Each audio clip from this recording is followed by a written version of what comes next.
Damai pasti didambakan oleh siapapun. Hidup yang terbebas dari kekerasan dan penindasan. Tapi bagaimana jadinya jika masih ada orang yang dirasuki nafsu untuk menindas dan membunuh manusia lain? Berbeda suku bangsa atau agama tidak menghalangi kita untuk berbuat baik dan bahu-membahu membangun kemakmuran dan kesejahteraan. Karena prinsip toleransi adalah kemanusiaan. Tapi bagaimana jadinya jika masih ada orang yang menggadaikan agamanya demi sebuah toleransi?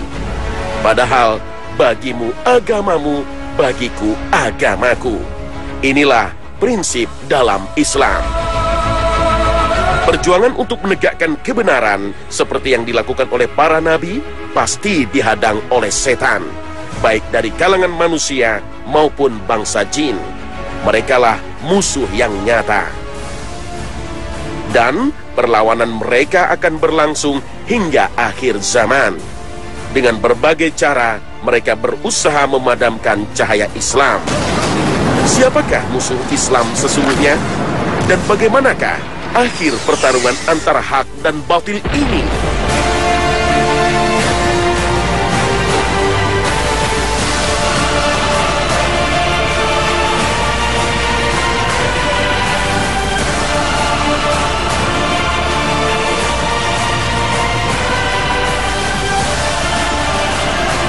Assalamualaikum warahmatullahi wabarakatuh.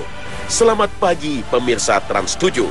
Khazanah Ensiklopedia Islam Dunia pagi ini kembali hadir ke hadapan Anda untuk berbagi wawasan keislaman. Semoga kita termasuk hamba-hambanya yang bertakwa dan mampu menjalankan syariat Islam secara sempurna. Amin ya rabbal alamin.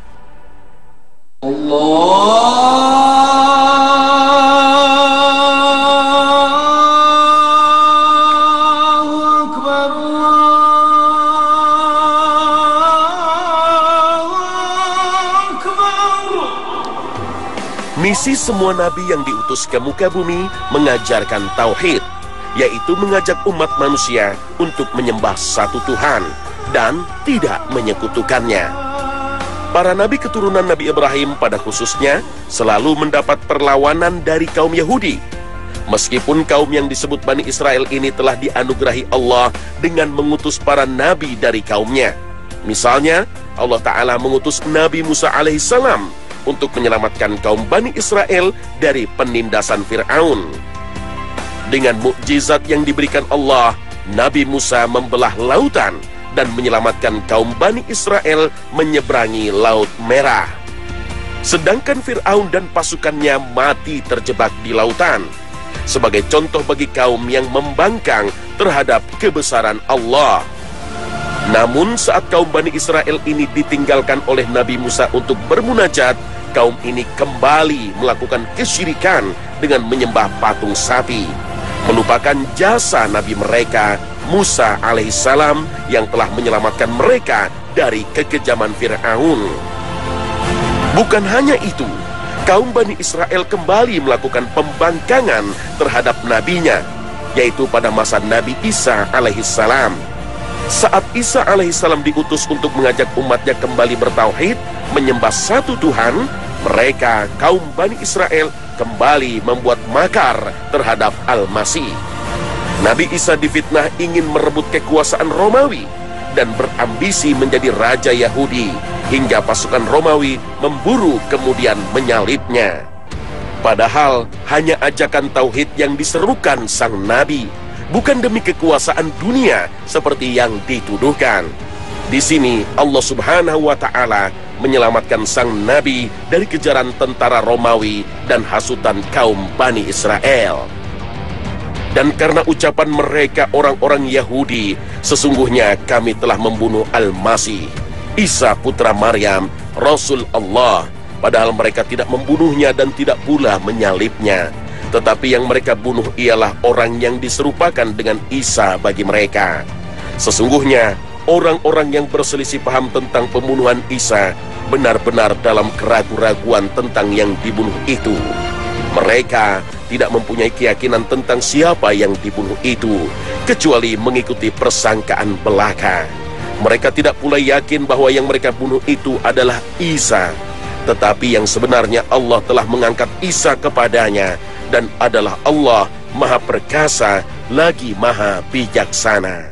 Al-Quran Surah An-Nisa ayat 157 hingga 158. Pada masa Nabi Muhammad SAW, kaum ini pun kembali berulah. Mereka bekerja sama dengan kaum kafir Quraisy untuk menghancurkan Islam. Mereka pun telah melanggar perjanjian damai hingga kaum Yahudi diusir dari Madinah. Berbagai konflik politik sepeninggal Rasulullah pun tak lepas dari hasutan kaum ini yang pura-pura masuk Islam, tapi bertujuan ingin menghancurkan Islam dari dalam. Lalu apa yang dilakukan kaum Yahudi pada akhir zaman ini? Apakah mereka kembali memusuhi Islam dan melakukan kekacauan di muka bumi? Sebelumnya, mari kita memahami kaum ini sesuai dengan petunjuk Al-Quran dan hadits Nabi. Dalam Al-Quran, ada 4 ungkapan untuk menyebut mereka, yaitu Bani Israel, Yahudi, Hud, dan Hadu. Allah Subhanahu wa Ta'ala menyebut kata Yahudi sebanyak 8 kali dalam berbagai surat. Misalnya, dalam surat Al-Baqarah ayat 120. Orang-orang Yahudi dan Nasrani tidak akan senang kepada kamu hingga kamu mengikuti agama mereka. Katakanlah, sesungguhnya petunjuk Allah itulah petunjuk yang benar. Dan sesungguhnya jika kamu mengikuti kemauan mereka setelah pengetahuan datang kepadamu, maka Allah tidak lagi menjadi pelindung dan penolong bagimu. Al-Quran Surah Al-Baqarah ayat 120. Al-Quran memberi gambaran tentang sifat dan sikap bangsa Yahudi yang negatif, yaitu mempermainkan agama, menjadikan Alkitab hanya sebagai lambang dan kebanggaan, berani mendustakan, bahkan membunuh nabinya, suka berkhianat dan melanggar aturan, sangat takut mati, dan bergelimang dengan riba. Namun tak berarti bangsa Yahudi semuanya berperilaku jahat. Dalam surat Al-A'raf ayat 162, Al-Quran menyatakan dengan ungkapan orang-orang yang zalim di antara mereka. Dalam Al-Quran, Allah Ta'ala menjelaskan penyelewengan akidah yang dilakukan oleh kaum ini. Orang-orang Yahudi berkata, Uzair itu putra Allah. Dan orang-orang Nasrani berkata, Al-Masih itu putra Allah. Demikianlah itu ucapan mereka dengan mulut mereka. Mereka meniru perkataan orang-orang kafir yang terdahulu. Al-Quran Surah At-Taubah ayat 30. Dalam tafsir Al-Maraghi dijelaskan bahwa Uzair adalah seorang pendeta Yahudi yang hidup sekitar 457 sebelum Masehi. Uzair adalah orang yang telah mengumpulkan kembali wahyu-wahyu Allah di kitab Taurat yang sudah hilang sebelum masa Nabi Sulaiman alaihissalam. Oleh karena itu, Uzair adalah sosok yang sangat diagungkan oleh bangsa Yahudi hingga mereka memujanya sebagai putra Allah. Kaum Yahudi juga disebutkan oleh Al-Quran memiliki sifat sombong dan senang membuat kerusakan di muka bumi. Allah berfirman, sesungguhnya kamu akan membuat kerusakan di muka bumi ini 2 kali, dan pasti kamu akan menyombongkan diri dengan kesombongan yang besar.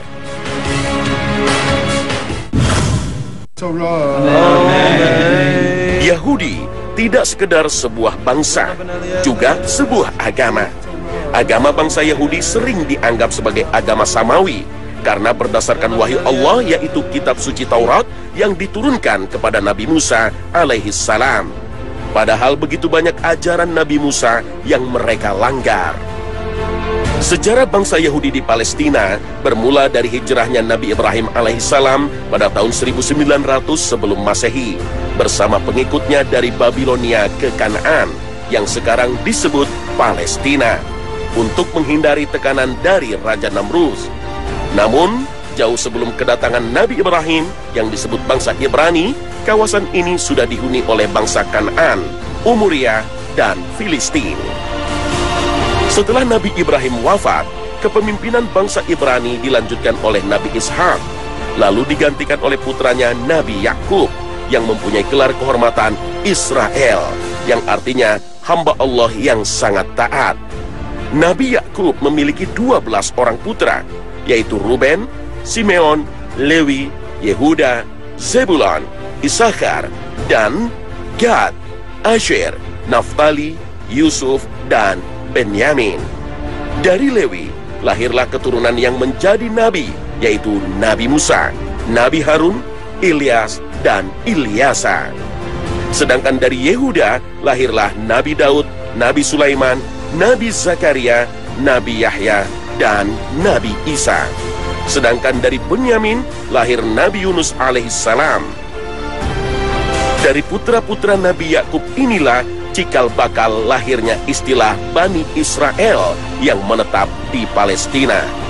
Namun, jauh sebelum kedatangan Nabi Ibrahim, kawasan ini sudah dihuni oleh bangsa Kan'an, Umuria, dan Filistin. Setelah Nabi Yusuf alaihissalam menjadi menteri pembendaharaan negara di Mesir, semua anak cucu Nabi Yakub hijrah ke Mesir. Dari seluruh putra Yakub ini, yang paling banyak keturunannya adalah Yahuda. Karena itulah, bangsa ini disebut pula Yahudi. Di Mesir, kaum ini begitu dihormati dan diperlakukan dengan baik oleh Fir'aun, Raja Mesir.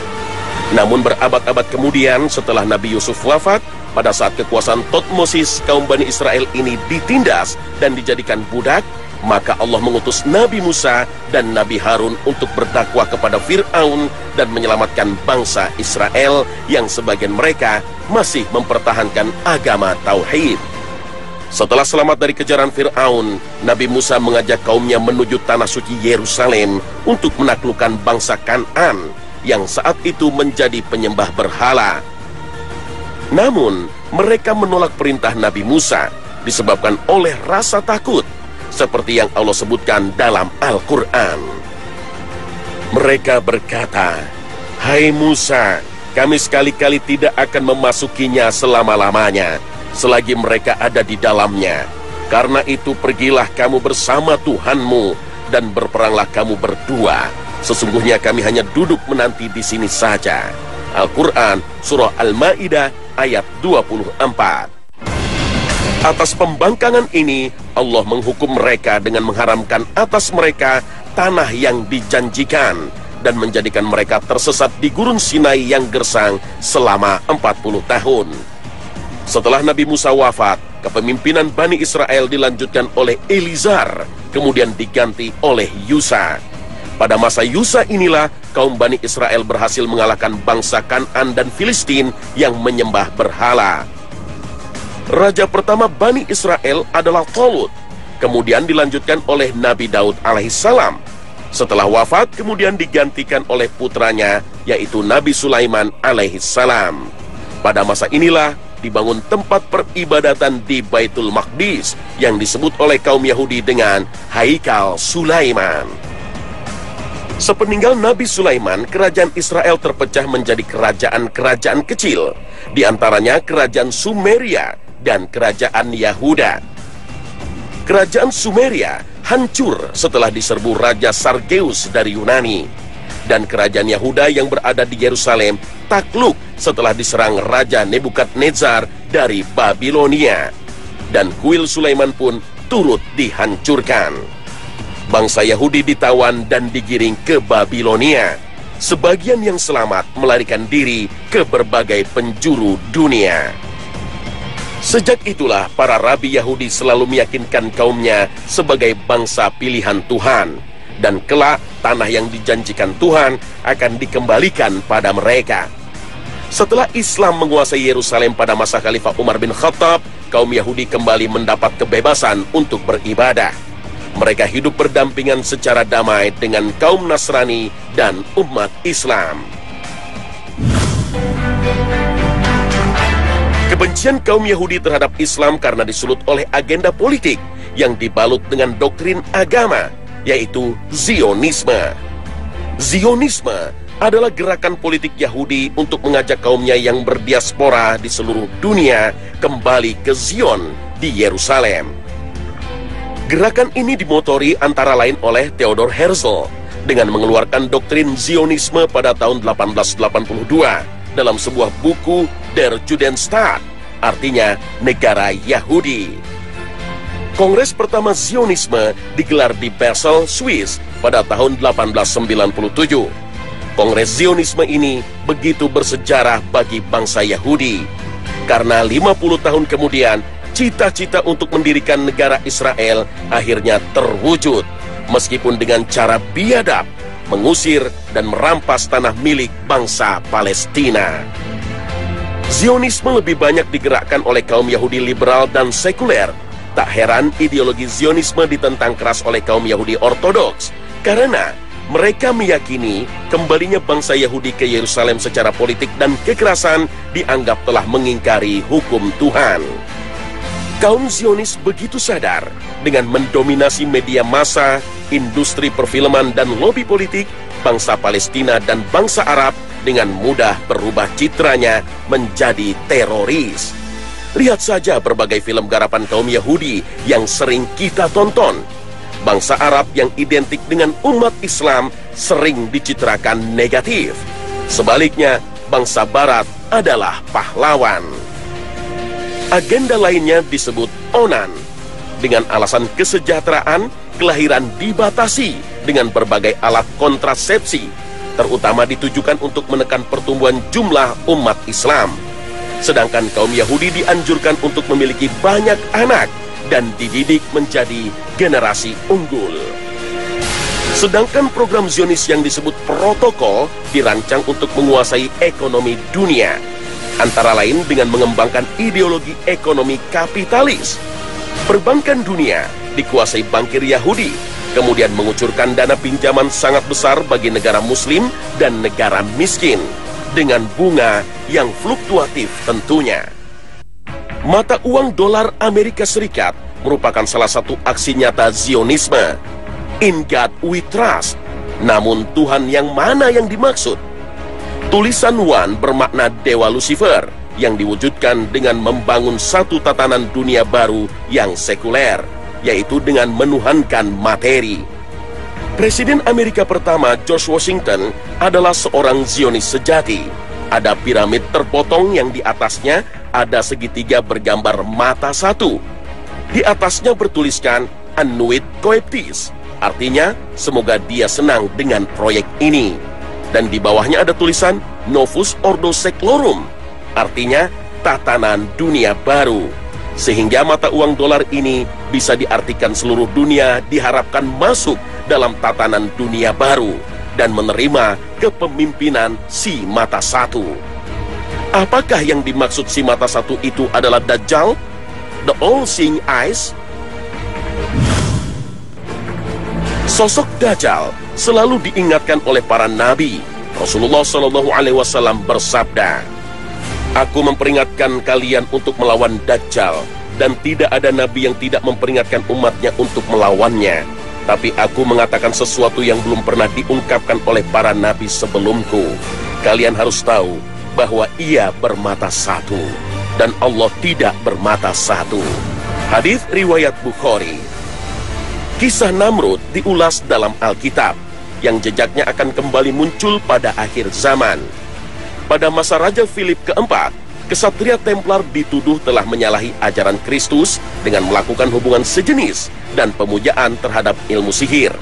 Kemudian mereka ditangkap dan dieksekusi pada hari Jumat 13 Oktober 1307, sehingga dikenal dalam sejarah Eropa sebagai Black Friday. Karena itu, sebagian orang mengkait-kaitkan angka 13 dengan angka sial dan mengkaitkan dengan hari Jumat Friday the 13th sebagai hari yang menakutkan. Pengikut kelompok rahasia ini tergabung dalam gerakan Freemasonry. Mereka mempelajari ajaran rahasia Kabbalah, ilmu kuno sihir kaum Yahudi. Kabbalah dalam bahasa Ibrani artinya menerima doktrin, seperti keyakinan paganisme yang berasal dari keyakinan Mesir kuno bahwa Tuhan menjelma dalam bentuk materi atau berhala. Tuhan Esa yang tak terlukiskan dan tak terpahami yang disebut Ein Sof menjelma dalam banyak Tuhan benda yang disebut Sephiroth. David Livingstone, sejarawan asal Kanada yang masuk Islam pada tahun 1992, mengatakan Tuhan Kabbalah adalah Lucifer, yang merupakan mitologi pagan kuno. Lucifer adalah dewa yang diidentifikasikan dengan matahari, yang mengawini ibunya sendiri yang diidentifikasikan dengan Venus. Lucifer adalah dewa yang melambangkan kejahatan. Untuk meredakan kemarahannya, harus disuguhi persembahan berupa nyawa manusia, terutama anak-anak. Kisah Lucifer dengan berbagai versi banyak diangkat ke layar lebar, dan film horor Lucifer menjadi tontonan yang menarik. Tidak hanya dalam film, ritual pemujaan setan yang disebut Illuminasi masih dipraktekkan oleh beberapa sekte Yahudi hingga saat ini. Dengan ritual inilah mereka mempercayai bisa mencapai kemampuan supranatural seperti reinkarnasi, meramal, dan berbagai bentuk sihir lainnya. Kaum Zionis adalah bangsa yang meyakini dirinya bangsa pilihan Tuhan dan bangsa lain sebagai bangsa budak yang diciptakan untuk melayani mereka. Mereka berambisi untuk menghancurkan Masjidil Aqsa milik umat Islam, kemudian membangun kembali Haikal Sulaiman. Karena inilah simbol kejayaan kerajaan Israel yang mereka impi-impikan.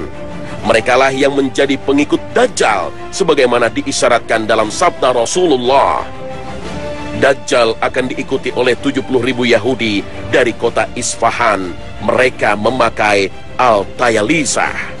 Hadits riwayat Muslim. Yahudi Isfahan adalah salah satu dari 12 suku Yahudi. Mereka biasa mengenakan Al-Tayalisah, sejenis syal khas Persia. Dalam bahasa Ibrani, komunitas Yahudi ini disebut Ashkenaz. Mereka adalah kaum Yahudi Eropa yang tinggal di Rhineland, Jerman.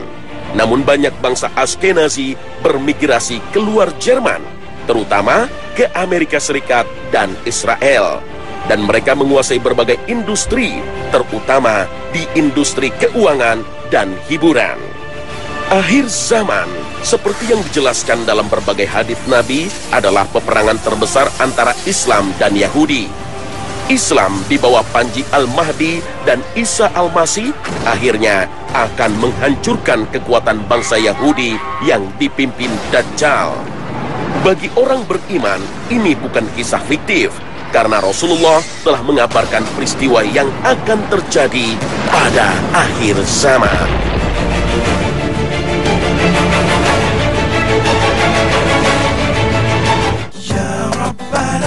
Pemirsa Khazanah, semoga kisah Yahudi ini menjadi pelajaran berharga dan dapat meningkatkan keimanan kita, serta menjadi panduan untuk menjalani hidup di akhir zaman. Wabillahi taufiq wal hidayah. Wassalamualaikum warahmatullahi wabarakatuh.